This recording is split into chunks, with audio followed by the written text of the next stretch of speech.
tar man argumenterar eller diskuterar ting i Guds ord, så det som bodger seg, og som bodger seg slett ikke uansett hvordan jeg argumenter du viser dem. Det bare møte. Og det leter man så færre, men det som høyrelig, det kunne tåsast vi. Det som har et øyre, han har et øyre at høyre, let han høyre, sier Jesus. Vi vet ikke om det er darwinismen og at den tog fattelen her. Så det tvei holdbare argumenter mot det. Bibelsk, altså det vil si, hvis du overhøver trus Bibelene, kallar du til kristnan, så det ikke som øyder en kulturell kristen. Hvis du nok av Guds år, og lyder av kyrkjena, og henne sakramenter, så du en raffinerer av høytninger. Du sånn ikke annet. Du skal slett ikke kalla deg en kristnan. Og en kristen en frelstor som tror på Bibelene. Og en frelstor gjiten av Guds åre. Og tar man tåsar frelsene, så det hvordan God vi sine sønnen endeløst i okkon fra syndafallene, og syndene som vi arva fra fallene til fyrre Adam. Tog må Bibelen være sånn fra byrjan av hvordan syndafallet gikk fyrir seg. Og Romerbrevet, kapittel 3, vers 4, sier, «Lat God være sannåreien, og hvern mann og en liknare». Lat God være sannåreien, og hver med en liknare. God sannåravur, og i hvordan han sier okkom fra, skapar ikke gikk fyrir seg. Jesus, som god kommet i kjøttes, òsne sonur Guds, men han òsne en pastor av goddommen, han sier til. Her var det ikke lyse, at han som skapte deg, og i byrjanne skapte deg kall og kallinno. Matteus 9:9. Og i byrjanne, skaparna frasøknen byrjar vi, og i byrjanne skapar i god himmel gjør. Og så skapar han at tingene, og så satt det skapar han mannen. Og angasten atter stendur i byrjan stendur fyrst, tar han byrjar å skapa. Og han tåsar 6 dager. Og satt det, den siste dagen han skapar, ta skapar han mannen. Og Jesus selv sier til at satt det vil være en parster av byrjan. Det en øyelig underlig byrjan, som kan omraknas til millioner av åren, men så han til å ha bare en 5-6 tusen år. Til en underlig byrjan som kanskje 40 millioner år, men så i byrjan så har vi livet 5-6 tusen år. Til en underlig byrjan, det må jeg si. Nå jeg satt det å være en parster av byrjan. Byrjan var stått. Byrjan var 6 dager. Og i Bibelene, først og fer etter fer, attertalver, fra Adam til Abraham, og til David, og fra David til Kristus, og alt det her flere attertalver, som også er iverlappa hver gjerne. Og her stender oppgivet akkurat hvordan han ble så gammel til 80 han tann og tann, og så døg han ta, og så kan du sette det opp. Og dette vil være sett opp. Og ta visse til at Jøren bare 6000 år gammel. Til hvis du en kristen som tror på Bibelene. Du en høyen darwinist, så lett så være vi kallet til kristne.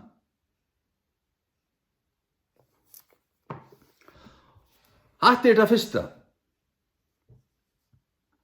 Som hvis du tror på Bibelene, så måste du gå til det her.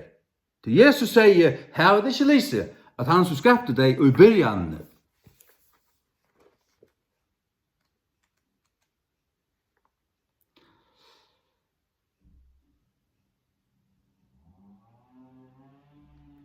Matteus 9:3, fariseerne kom oss til hans herre, frøst av han, og søtte vi han. Det lovlig til mannen jeg kører bort til konesyna, for hver grunn.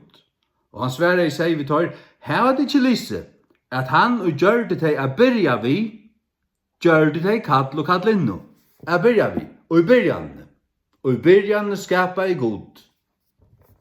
Skaparverset var alt og en stort byrjan. Og så hever innehaldet vært søgjane. Det er en stort av byrjan, og så kommer innehaldet. Og enden kommer så til endans. Jeg vet ikke blenkt John Lennox og Intelligent Design kallet til satanismoleit og darwinismoleit. Darwinisme ikke annet enn fanaskaper, og Intelligent Design bare til man rønner å spenne satan og god sammen. Man tåler ikke til at vi skulle se ut som dummer idioter for heimen. Tror du virkelig at Bibelen, hvorst ikke at vitenskapsmenn i heimen har funnet det at det er arve, så tar ikke funnet av nøkron. Tar det av en teori. Tar 2 millioner av åren, ingen av dem kan prekva nekka som helst. At det er en teori. At det er bare en teori.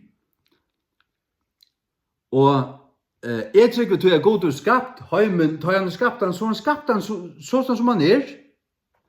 Og du må ikke glemme til at for 4400 år siden, så var han vannflau. Hun var det et halvt år.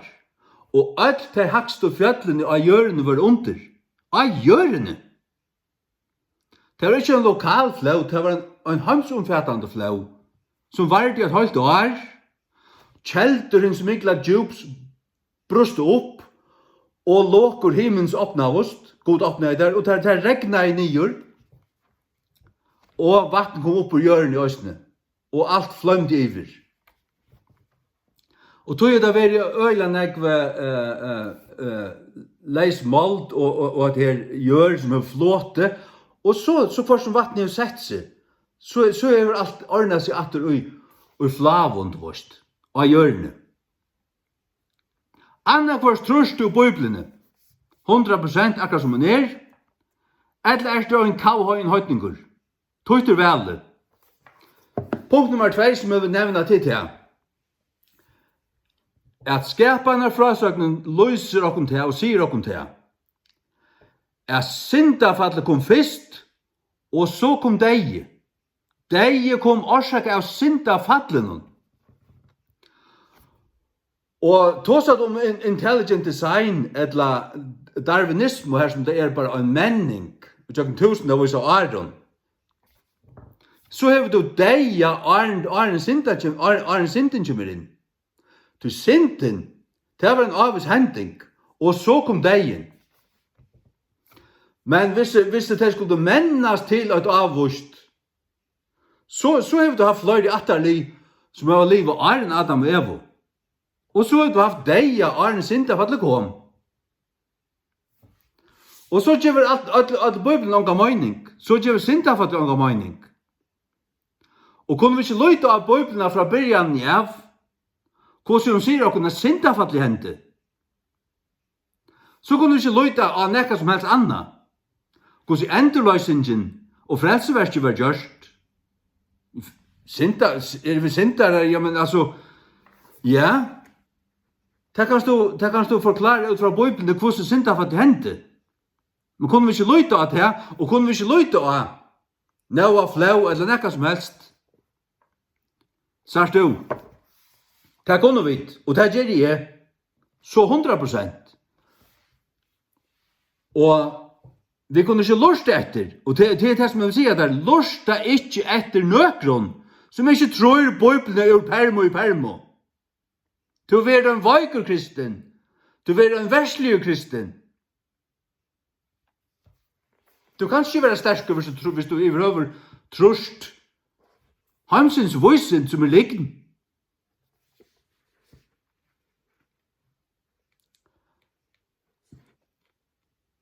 Og tog stendet at det stendet en avværing I King James Bibelen I møte vitenskapet. Som falsklig er vært så kattlet. Det er ikke vitenskaper. Det er dreimer. Det er luftkasteller. Det er bare teorier. Det kan ikke prekva noe som helst. Og det her slett ikke jeg ser lunsjoner, og det her var ikke det var lunsjoner som skulle vise til at vi kom for appen sort. Det är allt uppspunnet. Det är bara något som tar att teckna. Det är bara något som tar att öjmynda sig. Och så bara fylla där sparsla där bara vi fullt av miljoner och arron. Som är bara tidig och laserluft. Det är kalsvörtlig. 4 Timoteus 6:20. Og Timoteus, varvøyd te som ter var lite til, skudjande vannhøylegar og fafongdar blabbaner, og motstøvur av vitenskapet, falsliga så kallar hon. Motstøvur, oppositions of science, falsely so called. Det er vitenskaper som gjør kristendommen størst motstøvur. Det er ikke nekka kunnløgje. Tog at kunnløgje er av vita ting. Og varstu ting som borde være sannhet. Tog kan at år ikke være kunnløgje, men det kan være vitenskaper som av øvraten være så kattlaver at det er ikke vitenskaper. Det er kattla vitenskaper det er bare oppspunnet. Og det er bare teorier. Og flere visendamenn det er færre borste fra darwinismen. Og innsyn det at det blir slett til. Bare at høyre etter eian alle nervene her er en 2 milliarder nerver og eian som er så funnstedlande. Og alt grøyer seg selv til enden ikke seg. Og hvordan høylen virker, og hvordan likamen virker, det kan ikke være ment av seg selv. Og det er en rikbon av i ødlun. Det skriver i akkurat DNA. Og det er en så vis vera som har gjort det, at det kan ikke gjøres av seg selv. Sier du det, at vi er kommet av ankon, så er det skøyt på i drøtten. Og djevelrentor. Og et satansbaten. Det kan jeg fortelle deg. Jeg var så hvor du er. Kallet det kristne han. Du er kavajen. Og du kan også minnes mine ljøte grån og døme deg. Du som er pumpet her nere i ungdommen. Du kan også vente om det første og i høyt og holde helvete. Skal jeg bare fortelle deg der.